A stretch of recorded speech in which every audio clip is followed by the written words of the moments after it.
लोकतंत्र का महापर्व जो है वो शुरू होने जा रहा है और सबसे बड़ी बात है हम करनाल लोकसभा क्षेत्र के अंतर्गत पानीपत में है और पानीपत में आप देख सकते हैं सुरक्षा के तमाम इंतजाम है।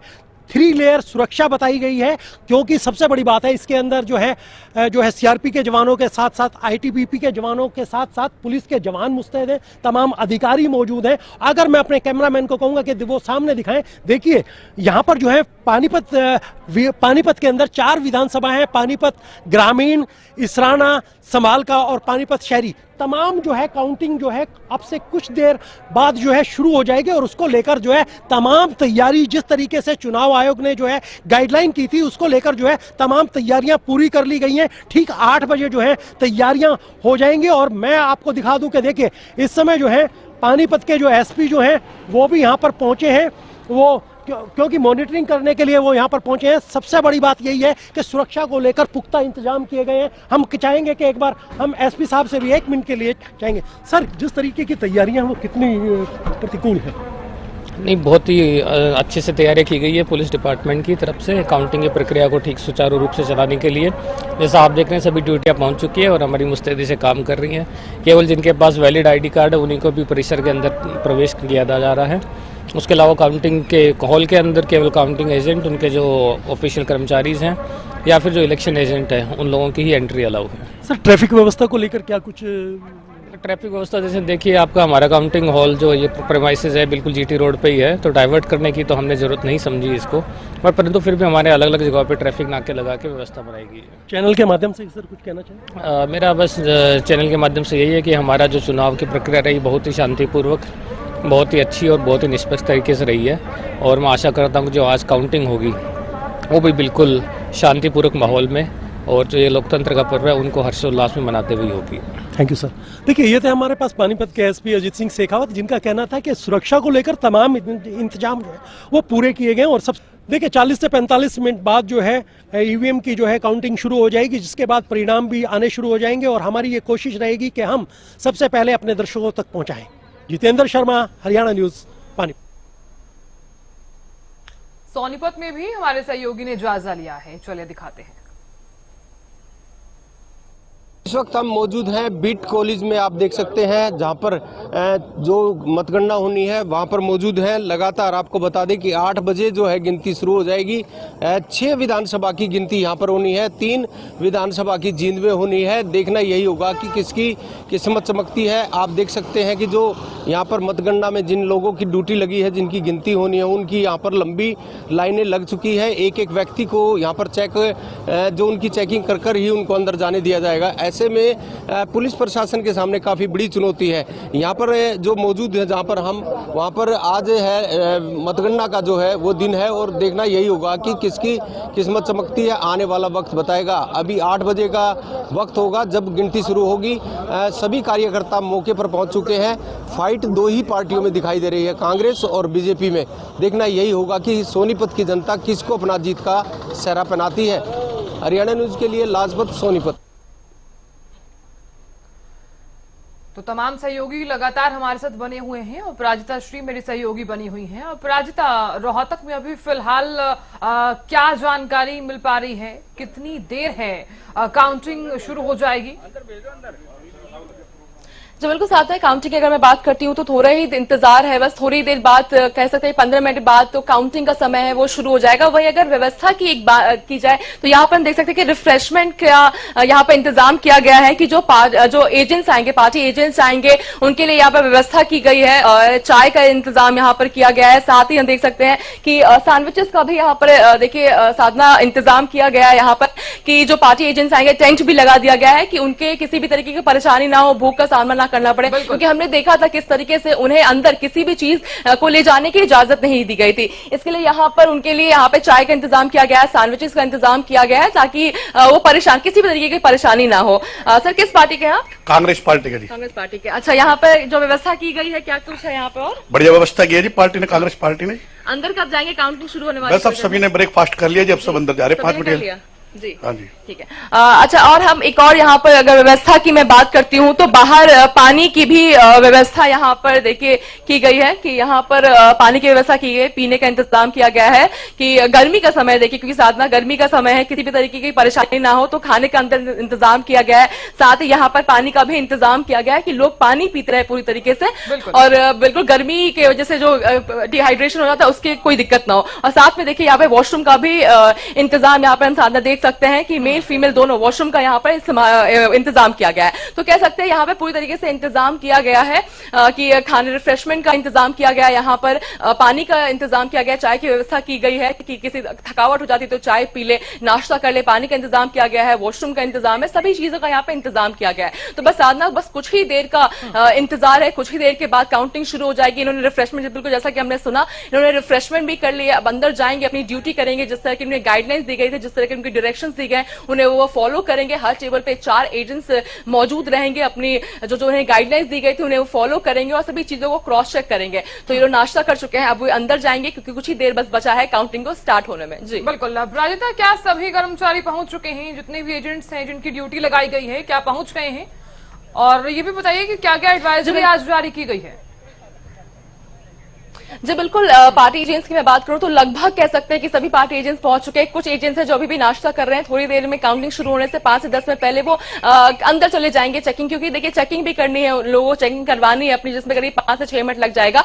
तो कह सकते हैं कि थोड़ी देर में सारे एजेंट्स अंदर चले जाएंगे। वही एडवाइजरी की अगर मैं बात करूं तो एक गाइडलाइंस भी उन्हें दी गई है कि क्या क्या चीजें वो अंदर नहीं ले जा सकते हैं। तो अगर मोटा मोटी कहा जाए तो केवल आइडेंटिटी कार्ड, एक पेपर उन्हें दिया गया है जिसमें सभी वोट, सभी चीजों का एक आंकड़ा उन्हें दिखाया गया, जिस तरह से हमने दिखाया भी था अपने जनता, अपने दर्शकों को कि किस तरीके से एक कितने परसेंटेज ऑफ वोटर्स हैं, क्या कुछ है, सभी चीजें उसमें मेंशन की गई थी। वो पेपर केवल ले जाने की उन्हें इजाजत है, किसी और तरीके की चीज उन्हें ले जाने की परमिशन नहीं दी गई है। वहीं अगर डायरेक्शंस की मैं बात करूं तो हर टेबल पे से 4 एजेंट्स होंगे। किसी तरीके का कोई भी उन्हें क्वेश्चनेबल चीज नजर आती है, कुछ भी चीज में उन्हें परेशानी लगती है, कुछ डाउट नजर आता है, तो उनके सीनियर एआरओ होंगे, उन्हें वो कंप्लेन करेंगे। क्योंकि देखिए सभी चाहते हैं कि एकदम ट्रांसपेरेंसी के हिसाब से यहाँ पर जो काउंटिंग है वो हो। तो पूरे तरीके से यहाँ पे तैयारी की गई है। जो एजेंट्स है वो भी काफी उत्साहित हैं और अपने काम को बहुत सीरियसली ले रहे हैं यहाँ पर। तो पहले ही पहुंच चुके, करीब 1 घंटे पहले ही वो लोग काउंटिंग सेंटर पहुंच चुके हैं कि किसी तरीके की कोई देरी ना हो। क्योंकि देखिए 8 बजे से बैलेट पेपर की जो काउंटिंग है वो शुरू हो जाएगी, उसके बाद आधे घंटे के गैप के बाद फिर ईवीएम की काउंटिंग शुरू हो जाएगी। तो उसके लिए वो लोग पहले ही यहाँ पहुंच चुके हैं, करीब 7, सवा 7 के आसपास यहाँ पे पहुंच चुके थे कि चेकिंग वगैरह करने में, रिफ्रेशमेंट करने में कहीं देरी ना हो जाए और 8 बजे तक वो अपने टेबल पे पहुंच सके। जी हाँ बिल्कुल, अपराजिता आप बने रहिएगा हमारे साथ। अमित तिवारी भी लगातार बने हुए हैं, पॉलिटिकल एडिटर हमारे, और सिरसा से वो हमारे साथ जुड़े हुए हैं। अमित, अब महज 10 ही मिनट बाकी हैं, काउंटिंग शुरू होने का समय 8 बजे का है, तो क्या कुछ ताजा अपडेट्स मिल पा रहे हैं? हितेंद्र, बिल्कुल देखिए, अगर बात करें तो पूरे प्रदेश में और देश में 8 बजे से ही काउंटिंग शुरू हो जाएगी और इसके लिए मुकम्मल व्यवस्था की गई है। और मैं सिरसा के इस सेंटर में मौजूद हूँ। यहाँ चौधरी देवीलाल यूनिवर्सिटी का सेंटर है। यहाँ 5 जो है वो काउंटिंग सेंटर बनाए गए हैं। दरअसल सिरसा लोकसभा क्षेत्र जो है उसमें 9 विधानसभा क्षेत्र आते हैं, जिनमें से 3 विधानसभा क्षेत्र फतेहाबाद के हैं, एक नरवाना का जींद में आता है और सिरसा के जो जिला में 5 विधानसभा क्षेत्र आते हैं, जिनमें मैं इस समय मौजूद हूं। यहाँ सुरक्षा के पुख्ता बंदोबस्त किए गए हैं। और देखिए जिस प्रकार से प्रदेश में सर्वाधिक मतदान का जो नंबर आया है वो अव्वल नंबर सिरसा का आया है। और ऐसे में जो है काउंटिंग के बाद क्या कुछ परिणाम रहता है, क्योंकि उम्मीदें देखिए सारी हमेशा ही रहती है। और खुद प्रत्याशी भी पहले पहुंच गए और मतदान के लिए, मतगणना के लिए जो एजेंट बनाए गए थे उन्होंने पहले ही अंदर जाकर अपना मोर्चा संभाल लिया है। और खुद प्रत्याशी, अगर भारतीय जनता पार्टी के उम्मीदवार डॉक्टर अशोक तंवर की बात करें, वे भी पहुंच गए। और साथ साथ जो दूसरे प्रत्याशी हैं वे भी धीरे धीरे आना शुरू कर चुके हैं और वे भी आ जाएंगे। और मैं दिखाऊं आपको किस प्रकार के इंतजामात किए गए हैं। देखिए ये एक मीडिया के लिए भी इस बार अलग से ही एक मीडिया सेंटर बनाया गया है, जिसके तहत उन्हें सारे परिणाम है वो समय पर मिल जाए, ऐसी व्यवस्था की गई है। और उस मीडिया के उस सेंटर में भी एंट्री के लिए खासतौर पर सुरक्षा के बंदोबस्त है। केवल जो अधिकृत किए गए हैं, यानी चुनाव आयोग की ओर से मीडिया कर्मियों के लिए जो अथॉरिटी लेटर जारी किया गया, उसी के आधार पर उनकी एंट्री होगी। और जो यह एक देख सकते हैं सिरसा विधानसभा क्षेत्र का काउंटिंग सेंटर है, यहां भी ऐसी व्यवस्था की गई है। काउंटिंग एजेंट यहीं से इस रास्ते जाते हैं और अपनी एंट्री दर्ज करते हैं। तो सुरक्षा के पुख्ता बंदोबस्त किए गए हैं और ऐसी ही व्यवस्था तकरीबन देखिए पूरे प्रदेश में बात करें तो हरियाणा में 91 मतगणना केंद्र बनाए गए हैं। और सिरसा के इस सेंटर में जैसे मैंने बताया कि 5 मतगणना केंद्र 5 विधानसभा के हिसाब से और एक अलग से मतगणना का केंद्र बनाया गया है, जिसमें जो पोस्टल बैलेट की इनकी गिनती होगी। और उसके बाद जो है वो शुरुआती रुझान की बात करें तो ऐसा है कि 9:30 बजे तक जो है वो रुझान पहला जो है वो आना शुरू हो जाएगा और आगे जिस प्रकार से व्यवस्था होगी और 11 साढ़े 11 बजे तक देखिए काफी तस्वीर जो है वो क्लियर हो जाएगी। जी बिल्कुल सही कहा आपने, रुझान आने शुरू हो जाएंगे लगभग 9:15 साढ़े 9 बजे तक का पहला रुझान जो है वो आने की संभावनाएं हैं। लेकिन अगर बात करें, आपने बताया कि उम्मीदवार भी पहुंच गए हैं, अशोक तंवर वहां पर पहुंच गए हैं, तो उनके हाव भाव कैसे दिखाई दिए? बॉडी लैंग्वेज काफी कुछ बता देती है क्या? वो नर्वस नजर आ रहे हैं आज, क्योंकि काफी कड़ी टक्कर उनकी यहाँ पर है कुमारी सैलजस।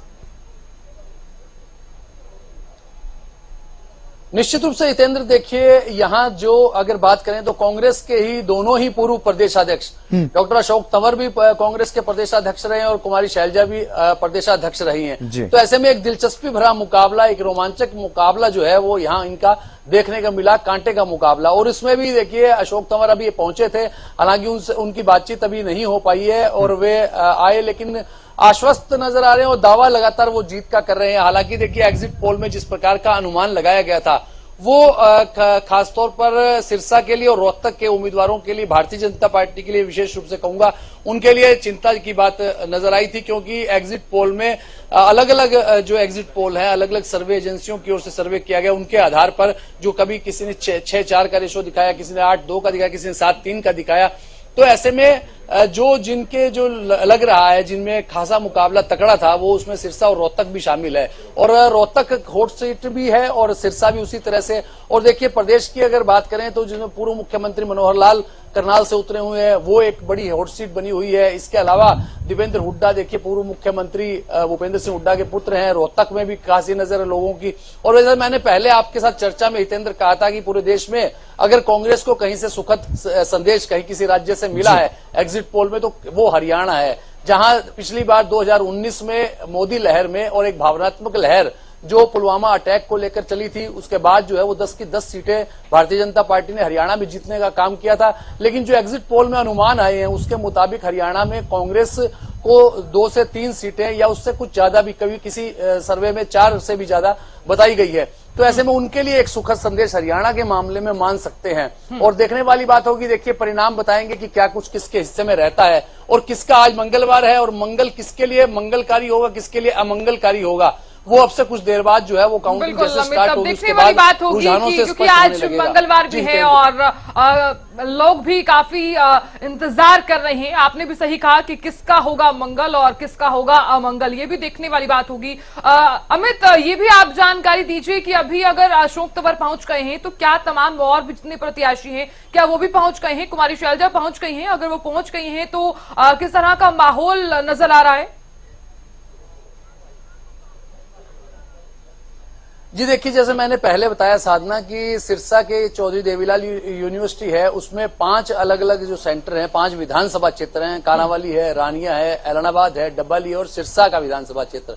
हम इस समय सिरसा के विधानसभा क्षेत्र के सामने मौजूद है और अभी तक जो प्रत्याशी है वो केवल बाहरी रूप से आकर चले गए हैं, अभी भीतर नहीं गए हैं। हो सकता है किसी और वो केंद्र में भी चले गए हों, लेकिन देखने वाली बात है कि अभी कुमारी शैलजा नहीं पहुंची है, लेकिन जेजेपी के उम्मीदवार हैं रमेश खटक, उनके पहुंचने की जानकारी मिली है। इसके अलावा डॉक्टर अशोक तंवर पहुंचे हैं, उनकी जानकारी मिली है।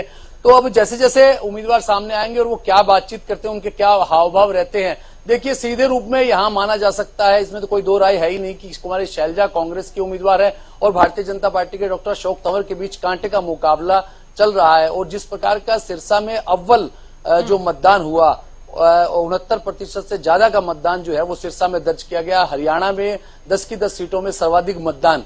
तो ऐसे में जिस प्रकार का मतदान का रिकॉर्ड रहा है वो देखने वाली बात है कि उसके परिणाम किस प्रकार से रहेंगे, क्योंकि ग्रामीण क्षेत्रों में और शहरी क्षेत्रों में वोटिंग का अंतर था। जैसे मैंने कई चर्चाओं में पहले भी कहा है कि सिरसा में शहरी क्षेत्रों में मतदान कम हुआ, ग्रामीण क्षेत्रों में ज्यादा हुआ। कमोवेश यही स्थिति अगर हरियाणा की बात करें तो ग्रामीण क्षेत्रों में ज्यादा वोट हुआ है। तो देखने वाली बात है कि वो वोट प्रतिशत किस ओर झुकता है, उसका क्या रुझान रहता है और क्या परिणाम रहते हैं। जी साधना। बिल्कुल अमित, लेकिन अगर बात करें जिस तरह से आपने बताया, एग्जिट पोल का जिक्र आपने किया है, एग्जिट पोल के आधार पर अभी तक सियासी बयानबाजी भी देखने को मिल रही थी। अब एग्जिट पोल नहीं बल्कि एग्जैक्ट जो नतीजे हैं वो सामने आने वाले हैं। अब बहुत ही कम समय रह गया है जब काउंटिंग शुरू हो जाएगी। तो ऐसे में कई बार हमने देखा है जब एग्जिट पोल के नतीजे आते हैं तो कुछ पार्टियां खुशी मना रही होती हैं, लेकिन जब एग्जिट पोल सामने आते हैं तो वहीं पर मायूसी सी छा जाती है। तो क्या इस तरह का भी कुछ स्थिति देखने को मिल सकती है इस बार हरियाणा में, जिस तरह से पिछली बार पूरी की पूरी सभी 10 सीटों पर क्लीन स्वीप बीजेपी ने किया था, लेकिन इस बार अभी तक क्या कुछ माहौल नजर आ रहा है? और चुनावी नतीजे तो अब थोड़ी देर में आने शुरू ही हो जाएंगे रुझान।